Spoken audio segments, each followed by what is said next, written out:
In this lesson, we're going to dive right into Illustrator and draw a very simple character. Alright, now I understand that this may be your very first time to even launch Illustrator and see what it looks like, but you know what, that's okay. If you are launching this for the very first time, you're probably staring at a window somewhat similar to this one right here, and we're actually going to talk about this window here in just a few lessons, but you know, for right now, I want you to go ahead and look over here on this right hand side. There's a Create New area, and I'm going to go ahead and with my mouse, I'm going to click on this Print Document option right here. We're going to get a new document dialog, and you know what, I don't even want you to pay attention to anything in here. I just want you to go ahead and hit OK on this. And you'll come up with a new screen. Let me go ahead and pull mine back over into view so you can see what I got here. You'll probably come up with a new screen somewhat similar to this one right here. Now we're going to go through drawing a very simple character. Now this is really the best way to introduce you to Illustrator. I want you to become comfortable with this app. I want you to see exactly how intuitive it really is. So you know what, I'm not going to explain in detail all the tools I'm using to do this, but you know what, we're going to talk about each one of these in future lessons. So let's go ahead and just dive right in here. I'm going to go ahead and begin drawing my character. I want to start with my ellipse tool. It's right over here in your toolbox underneath the rectangle tool. If you click down on that tool with your mouse and hold down, you'll see this little menu fly out, and the ellipse tool is the third one down. So I'm going to come in here and let's just draw an ellipse. I'm going to click and drag in this area in the center of my screen, and I'm going to pull in my ellipse. Now notice here that it has a black stroke around it and a white fill. So that's what those two colors there indicate. I'm going to go ahead and reverse those by clicking this little arrow right here, so I have a black fill. And you can see that's what has been done there. So I want to go ahead and click on the stroke right here. Notice it's behind the fill right now. Let's go ahead and click on that one so we can work with that. And I want to get rid of that white stroke. I don't want to use that. So let's go ahead and click on this little button down below with a red line through it. You could also click right here over in this little panel that's flying out. So we'll click that. And I tell you what, let's come back over here and let's select our fill color again. Let's give our fill color a nice blue color. Now these are CMYK sliders. I'm going to go ahead and use those for right now. Let's go ahead and just slide that black all the way down. Let's give it a little bit of cyan here. Give it a nice light blue color, maybe even a little bit of magenta.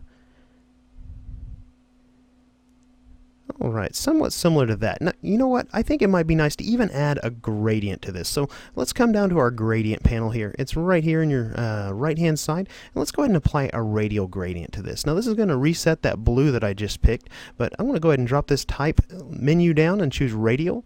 And let's go ahead and double click on this black swatch right here.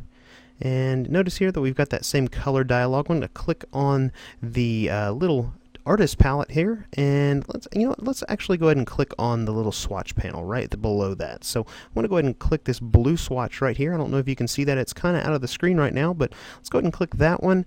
And you know what, that's a little bit vibrant. Let's come back up to the artist panel and let's take some of that magenta out of that and a little bit of the cyan.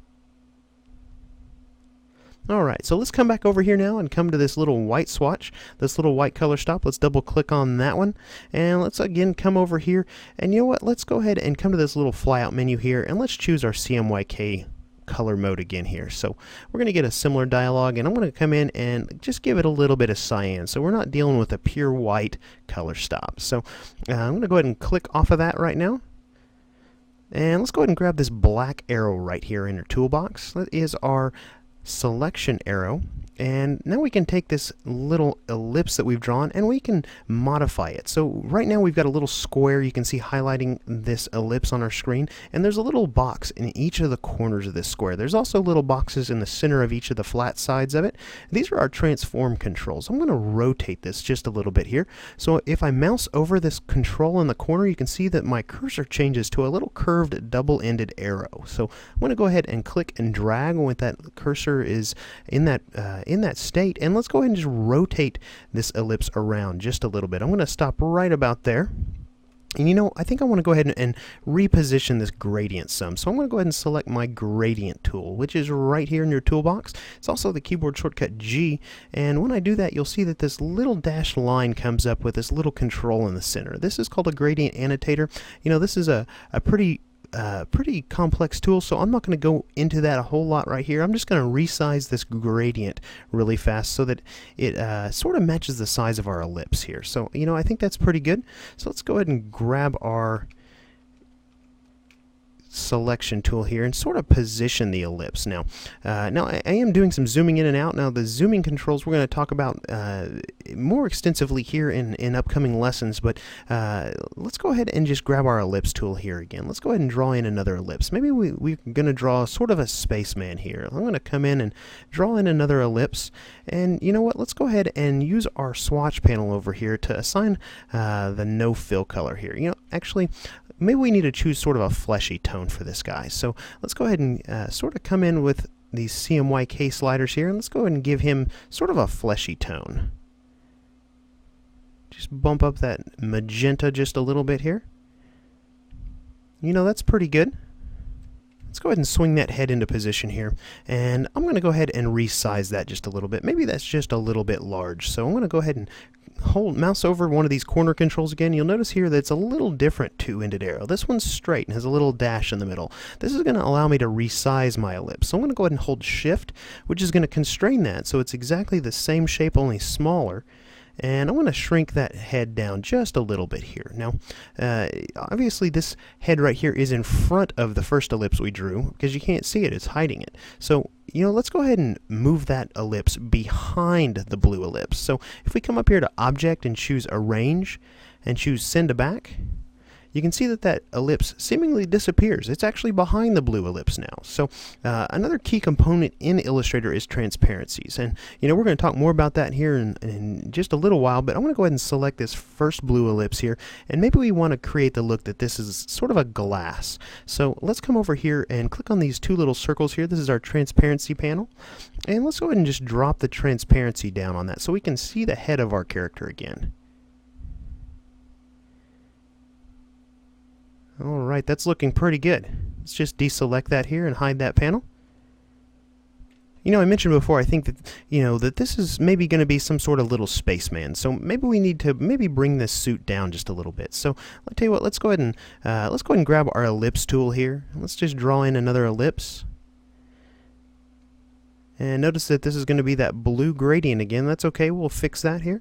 I'm going to come up and choose my swatches panel, and let's just choose a nice gray color here. How about this gray right there? So let's go ahead and choose our black arrow, which is our selection tool, and I'm just going to rotate this around, sort of match the first ellipse that we've drawn here.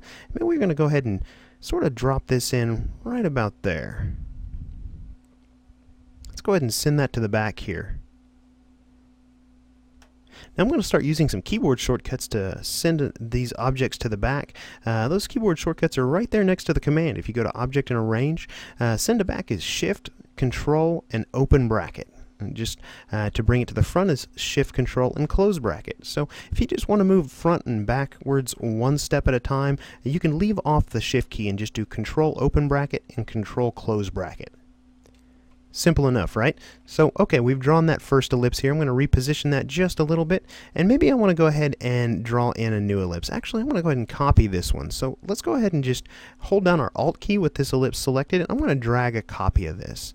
And you can see here now I've got two ellipses. So let me just undo that. I'm going to move that back with my undo command, which is Control-Z on your keyboard, or you can come to Object and Edit rather, and undo. So that's another important keyboard combination that you should probably learn pretty quickly in using Illustrator. So I'm going to go ahead and just shrink this one down again. Let's go ahead and hold Shift and grab this corner control.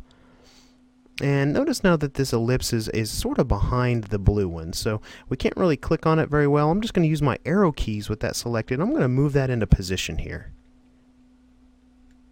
Right about there. And let's just deselect that. So we've got the basic head sort of our spaceman here, and I think we're looking pretty good. I may come in here and just sort of tweak these ellipses just a little bit to refine his mask a little. But we've basically got the initial shape down. So let's go ahead and work on his body just a little bit. I'm going to go ahead and grab our rectangle tool, which is right over here in our basic shape tools. It's also the keyboard shortcut M, and I'm going to just draw in a rectangle. And let's go ahead and give that a nice gray color here. That's a pretty good one right there. Now, looking at the way we've been drawing this character, I can't just slot that in. It's not going to make much sense because we're looking sort of down at our character's head. We need to go ahead and modify this rectangle here so that it has a little bit of perspective applied to it. Well, there's actually a really easy way to do that, but I tell you what, in the next lesson, we're going to pick up where we're leaving off here and continue to draw this character.